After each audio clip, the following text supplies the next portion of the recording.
ನಿರಂತರ ಮಳೆಯಿಂದ ಜೀವನಕ್ಕೆ ಜಲಾಘಾತ ತಟ್ಟಿದೆ. ಮತ್ತೊಂದು ಕಡೆ ವರ್ಷಧಾರಿಯಿಂದ ಜಲಾಶಯಗಳ ಒಡಲು ತುಂಬಿ ತುಳುಕ್ತಿದೆ. ಜಲಪಾತಗಳಲ್ಲಿ ಜಲವೈಭವ ಮನೆ ಮಾಡಿದೆ.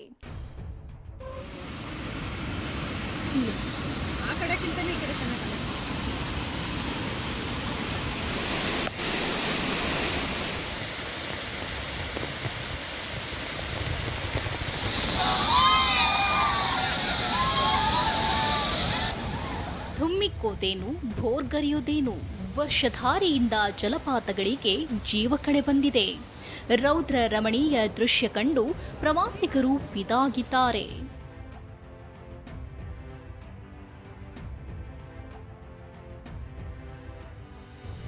ಇಬ್ಬನಿಯ ಕಡಲು, ಜಲಪಾತಗಳ ಸಾಲು.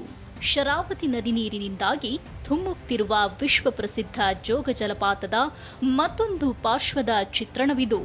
ಶಿವಮೊಗ್ಗದ ಸಾಗರದಲ್ಲಿರುವ ಜೋಗ್ ಫಾಲ್ಸ್ಗೆ ರಾಜ ಕಳೆ ಬಂದಿದ್ದು ಪ್ರವಾಸಿಗರ ದಂಡೆ ಆಗಮಿಸುತ್ತಿದೆ.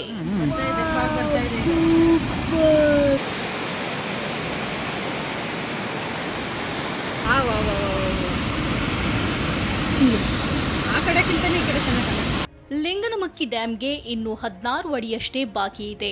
ಡ್ಯಾಂನ ಕೆಳದಂಡೆಯಲ್ಲಿ ಇರುವ ಜನರಿಗೆ ಈಗಾಗಲೇ ಮುನ್ಸೂಚನೆ ನೀಡಲಾಗಿದೆ.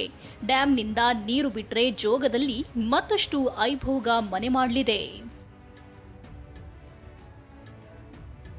ಕರ್ನಾಟಕ ಗೋವಾ ಗಡಿಯಲ್ಲಿರುವ ದೂದ್ಸಾಗರ ಜಲಪಾತ ಕೂಡ ಮೈದುಂಬಿಕೊಂಡಿದೆ. ಹಾಲಿನ ನೊರೆಯಂತೆ ಜಲಪಾತ ಹರಿಯುತ್ತಿದ್ದು ಪ್ರವಾಸಿಗರಿಗೆ ಗೋವಾ ಸರ್ಕಾರ ನಿರ್ಬಂಧ ಹೇರಿದೆ.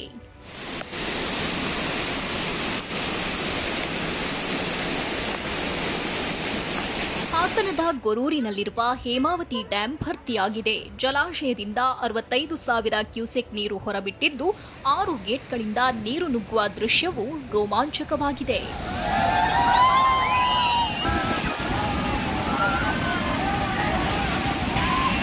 ಕೊಪ್ಪಳದ ಮುನಿರಾಬಾದ್ನಲ್ಲಿರುವ ತುಂಗಭದ್ರಾ ಡ್ಯಾಂ ತುಂಬಿ ತುಳುಕ್ತಿದೆ. 105 ಟಿಎಂಸಿ ನೀರು ಸಂಗ್ರಹ ಸಾಮರ್ಥ್ಯದ ಡ್ಯಾಂ ಸಂಪೂರ್ಣ ಭರ್ತಿಯಾಗಿದೆ. ಜಲಾಶಯದ 10 ಗೇಟ್ಗಳ ಮೂಲಕ ನೀರು ಹೊರಬಿಟ್ಟಿದ್ದು ನದಿ ಪಾತ್ರಕ್ಕೆ ತೆರಳದಂತೆ ಸುತ್ತಮುತ್ತಲಿನ ಗ್ರಾಮಸ್ಥರಿಗೆ ಡಂಗೂರ ಸಾರಿ ಸೂಚನೆ ನೀಡಲಾಗುತ್ತಿದೆ.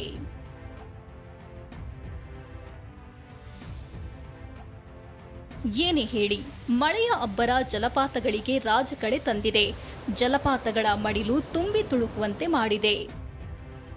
Bureau report, TV9.